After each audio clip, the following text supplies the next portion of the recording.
देख करके इनका हृदय एकदम द्रवित हो गया और उन्होंने उसको श्राप दिया बहेलिया को कि हे बहेलिए, तुमने जो है इस पक्षी को जो है, जो कि प्रेमाकुल थे, और तुमने इनका एक भेदन करके इनको बिछड़ के कगार पे कर दिया, दोनों बिछड़ गए।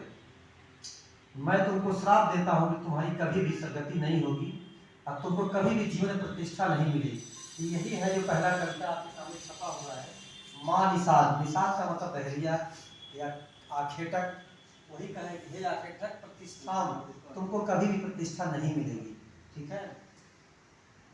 त्वं गमः शाश्वती समा यत् क्रौंच मिथुनादेकम, यानी कि जो क्रौंच का मतलब सारस, जो मिथुन कर रहे थे, मैथुन कर क्रिया कर रहे थे, उस समय तुमने उसका वध कर दिया, तुम्हारी कभी भी प्रतिष्ठा नहीं। यह संस्कृत का दुनिया में पहला शब्द है जो आप लोग देख रहे थे।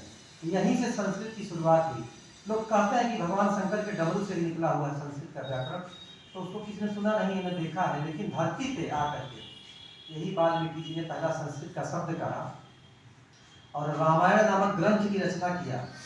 रामायण हमारे हिंदू धर्म का प्रथम महाकाव्य है। पहला काव्य है जो रामायण है और दूसरा हुआ महाभारत, वो भी महाकाव्य है। दोनों को कविता के रूप में, हम लोग कहानी के रूप में पढ़ते हैं, कविता के रूप में लिखा गया है। उसको जय संहिता कहते हैं महाभारत को, ये रामायण है। फिर जब गोस्वामी तुलसीदास जी जब अवतरित हुए तो हुआ कि जन सामान्य की भाषा में ये रामायण नहीं है, क्योंकि संस्कृत है, संस्कृत देववाणी है, ब्राह्मण वाणी है, इसको लोग न समझ पाएंगे, लोग न पढ़ पाएंगे। अतः इसको हिंदी लैंग्वेज में या अवधी लैंग्वेज में फिर गोस्वामी तुलसीदास जी ने लिखा। बहुत लंबी कहानी, कैसे लिखे क्या कहे। हनुमान जी कहते थे, उसको लिखते थे। ये ऐसी घटना है, काशी में 80 घाट पर उन्होंने लिखा है रामायण।